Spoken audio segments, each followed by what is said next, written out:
इस बार आरजेडी सबसे कमजोर पार्टी रहेगी बिहार में, क्योंकि उसने जो हवाबाजी किया है खत्म है। उनका वाई है ये नहीं है, उनके घर में विरोध है, यादव समाज में भी नेता है और दूसरे दलों में। ये मुसलमानों को गुमराह कर दिया, मुसलमानों को जलील खार किया है लालू यादव ने। मान आज छूट हो गया है, मुसलमान को नफरत भरी निगाहों से देख रहा है, मुसलमान को आतंकवादी कहा जाता है। इसका जिम्मेदार कौन है? यह सेकुलर पार्टियां बिहार में मुसलमानों को लीडर पैदा नहीं कर दिया मुसलमान समाज में। मैं मुसलमान समाज को मैसेज देना चाहता हूं कि मुसलमान का ये काम है कि प्रधानमंत्री को गाली दे। लालू यादव का तो नाम ही मत लीजिए। आज मुसलमान 18% कोई पूछ नहीं रहा है, मुसलमान जाग चुका है और इनकलाब आ गया। देखिए, बिहार में विधानसभा का चुनाव है और चुनाव से पहले लगातार आरजेडी पार्टी जो है अपनी पूरी रोप से जो है वो प्रयास कर रही है कि इस बार सत्ता में आ जाए, क्योंकि 20 साल से नीतीश कुमार जो है वो शासन कर रहे हैं। और आपको एक जानकारी बता दें कि लगातार यह कहा जा रहा है कि आरजेडी के पक्ष में जो है वो एक समीकरण चलता है, उसका नाम है MY समीकरण। और हमारे साथ एक मुस्लिम भाई है, उनसे जानने का प्रयास करेंगे कि आखिर ये जो MY समीकरण की बात होती है ये कहाँ तक सही है। आखिर MY समीकरण में जो M है वो आखिर क्यों नहीं दिखता है आरजेडी में। इस सब चीज के बारे में जो है इनसे जानकारी लेंगे। क्या नाम हुआ आपका? मेरा नाम मोहम्मद मोइनुद्दीन है और मैं सन ऑफ मजबूर हूँ। सन ऑफ मजबूर? जी सर। अच्छा, क्या कहिएगा, 2025 में बिहार विधानसभा का चुनाव है, लगातार आरजेडी की तरफ से कहा जा रहा है कि इस बार लहर चल रहा है आरजेडी का, इस बार नीतीश कुमार को जो है उखाड़ के फेंक देंगे एनडीए को। जो उखाड़ के फेंकने वाले हैं वो फेंका जाएंगे। अच्छा, इस बार आरजेडी सबसे कमजोर पार्टी रहेगी बिहार में, क्योंकि उसने जो हवाबाजी किया है खत्म है। खत्म है? खत्म। लगातार कहा जा रहा है कि MY समीकरण उनके साथ है, पूरी तरह से MY सब उनके साथ है, तो आप कह रहे खत्म है। जब उनका वाई है ये नहीं है, उनके घर में विरोध है, यादव समाज में भी नेता है और दूसरे दलों में। ये मुसलमानों को गुमराह कर दिया, मुसलमानों को जलील खार किया है लालू यादव ने। और मुसलमानों को जो हालात बद से बदतर हो गया है, इसका असली गुनाहगार ये लालू यादव जी हैं। और ये आरजेडी की पार्टी है कि मुसलमान आज अछूत हो गया है, मुसलमान को नफरत भरी निगाहों से देख रहा है, मुसलमान को आतंकवादी कहा जाता है। इसका जिम्मेदार कौन है? यह सेकुलर पार्टियां बिहार में और इस देश में जो मुसलमानों को बर्बाद कर दी, मुसलमानों को लीडर पैदा नहीं कर दिया मुसलमान समाज में। मैं मुसलमान समाज को मैसेज देना चाहता हूं कि मुसलमान का ये काम है कि प्रधानमंत्री को गाली दे। नहीं, मुसलमानों का काम है अमन, चैन, शांति, चाहे वो किसी भी धर्म के हो। हर धर्म का सम्मान करना हमारा इस्लाम मजहब सिखाता है। एक तरफ लालू यादव जी कहते हैं कि वो यानी कि मुस्लिम को जो है वो हक दिए हैं, मुस्लिम को आगे बढ़ाने का काम किया। आप आक्रोशित हो रहे हैं लालू यादव जी का नाम? लालू यादव का तो नाम ही मत लीजिए। आज मुसलमान 18% कोई पूछ नहीं रहा है, मुसलमान जाग चुका है और इनकलाब आ गया और इनकलाब आएगा इंशाअल्लाह। चुनाव तक देखिएगा कि लालू यादव ये एनडीए के तूफान में, एनडीए के कहर में कहां जाएंगे इनको कोई पूछने वाला नहीं होगा, क्योंकि आपने बहुत गलत किया है लालू यादव जी। आरजेडी पार्टी ने मुसलमानों के साथ फरेब किया है, इसलिए आपकी ऐसी पॉलिसी मुसलमान समझ चुका है। आपका राजफास, अगर भाजपा के सरकार में, एनडीए के सरकार में 20 साल से मुसलमान बिहार में सुरक्षित है, तो हम क्यों नहीं एनडीए को अपना बहुमत देंगे, हम एनडीए को वोट देंगे। मुसलमानों से मैं अपील करता हूं कि जो आप जिसको दुश्मन समझते हैं, एक बार पहल कीजिए। और भाजपा को भी मैं कहना चाहता हूं इसी मंच से कि आप भी मुसलमान समाज में लीडर पैदा कीजिए, मुसलमान को भागीदारी और हिस्सेदारी दीजिए, और फिर देखिए इंशाअल्लाह रहमान अल्लाह भी मदद करेगा। और भाजपा का इस बार कहर है, भाजपा का कहर है, और उस कहर में, उस आंधी में विपक्ष का कोई नामो निशान नहीं होगा। 70 साल ये कांग्रेस बिहार में शासन किया, मुसलमानों का हालात आज भी बद से बदतर है, लेकिन माननीय प्रधानमंत्री ने पहली बार मुसलमान, गरीब और पसमानदा के लिए एक आवाज दी वक्फ बिल के लिए। तो ये विपक्षी पार्टियां बंदी का ऐलान करती हैं। क्यों? क्योंकि इनको अपना मलाई वाला रोटी नहीं मिलेगा, इसलिए मुसलमानों को गरीब ही रहने दो, अछूत ही रहने दो, लेवल में नहीं बैठने दो।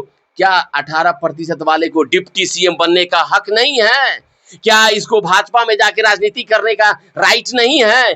क्या नीतीश बाबू जो इतना बढ़िया काम कर रहे हैं, क्या उनके साथ अगर जिंदाबाद करता है तो ये गुनाह हो गया, ये गलत है। तेजस्वी यादव होश में आओ। आपने कहा कि 18% वाले जो है वो डिप्टी सीएम बन सकते हैं, लेकिन अभी जो है हाल ही फिलहाल में जो है यात्रा निकाला गया था, वोट अधिकार यात्रा। उस यात्रा में मंच पर मुस्लिम समुदाय के एक भी बड़ा नेता नहीं दिखा। हाँ, यही है कि वोट चाहिए मुसलमान का और डिक्टेटरशिप करेंगे तेजस्वी यादव और राहुल जी। राहुल गांधी जी का बिहार में तो कुछ है नहीं, वो तो उसके पिछलग्गू हैं, बैसाखी पे चल रहे हैं। तो तेजस्वी डिक्टेटर है, ये मुसलमान देख रहा है। मैं विरोध करता हूं तेजस्वी का कि बाबू वोट मुसलमान का। तू कहते मैं ईंट से ईंट बजा दूंगा, कभी बजाए हो? कभी कुछ किए हो जी? हाँ, क्या को मुसलमान के बेटा को तुम नेता बनाते हो? मुसलमानों का हिस्सेदारी दे दो, 40%, 40 गो विधानसभा का सीट मुसलमान को कंफर्म कराओ, तब लगेगा तुम सच्चा प्रेम करते हो मुसलमानों से। ये दिखावा वाला प्यार नहीं चलेगा। लव करो या हिट करो, इग्नोर नहीं करो, नहीं तो मुसलमान एनडीए सरकार के साथ है। भाजपा वक्फ बोर्ड संशोधन का बिल लाई, उस बिल को लेकर जो है वो तेजस्वी यादव लगातार कहते रहे कि हमारी सरकार आएगी तो उस बिल को जो है वो कूड़ेदान में फेंक देंगे। ये सबसे बड़ा, ये तेजस्वी 9वें पास है ना भाई। क्या जाने गया कि जो सेंट्रल गवर्नमेंट का एक्ट होगा उसको राज्य सरकार को पावर है। माननीय सुप्रीम कोर्ट में इसका मामला चल रहा है और तेजस्वी को राइट हो जाएगा। कितना बड़ा झूठ बोलता है ये। और न वक्फ बिल को तेजस्वी समझ रहा है और न आम आवाम समझ रहा है।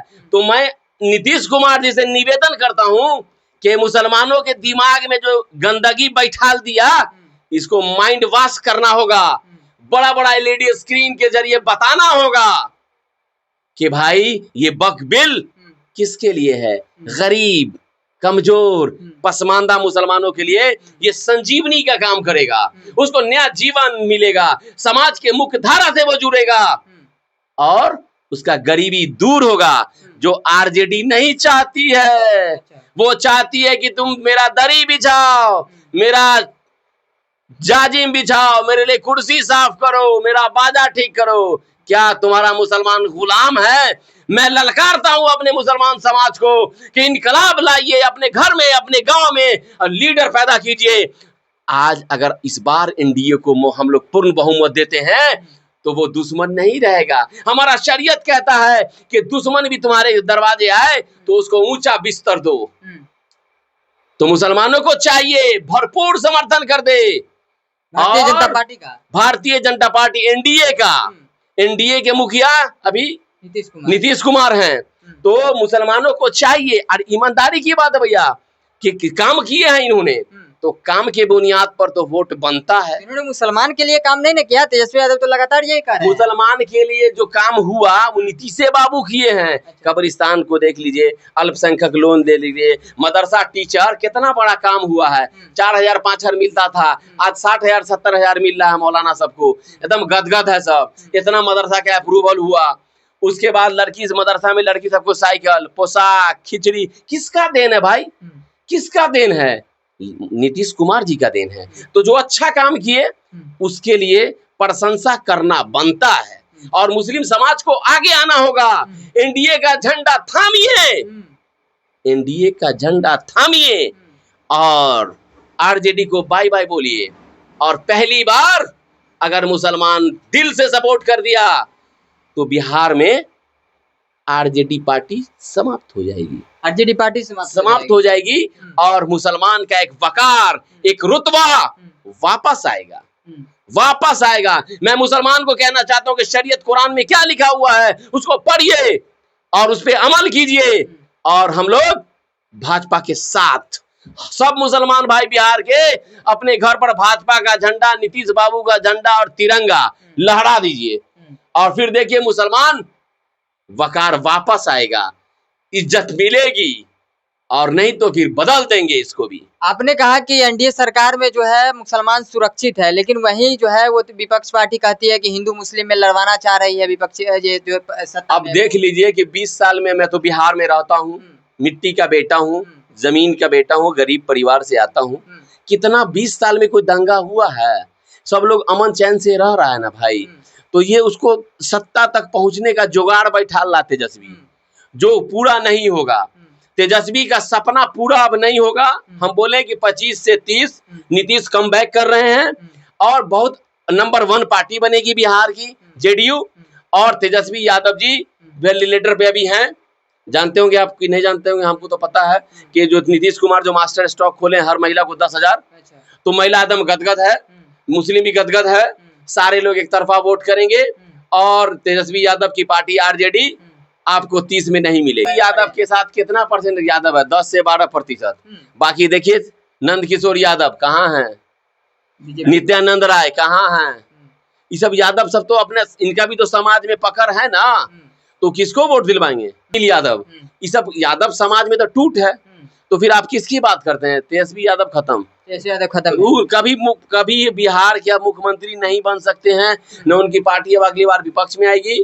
विपक्ष में आने के लिए पार्टी तैयार है। विपक्ष में भी नहीं आएगी आरजेडी ना, बिल्कुल नहीं, बिल्कुल नहीं। लालू यादव लगातार कहते हैं कि कोई माई का लाल नहीं है जो इस बार तेजस्वी को मुख्यमंत्री बना। लालू यादव को सिर्फ अपना बेटा प्यारा है, बेटी प्यारी है, बाकी कोई नहीं है। बाकी उनका जनता को गुलाम समझते हैं वो, कि हमको वोट दो मैं राजा रहूंगा। तो जनता बुर्बक नहीं है, जनता की वोट का महत्व है। जनता कहे कि जनता इस बार लालू को और आरजेडी को भिखारी बना देगी। अच्छा जी।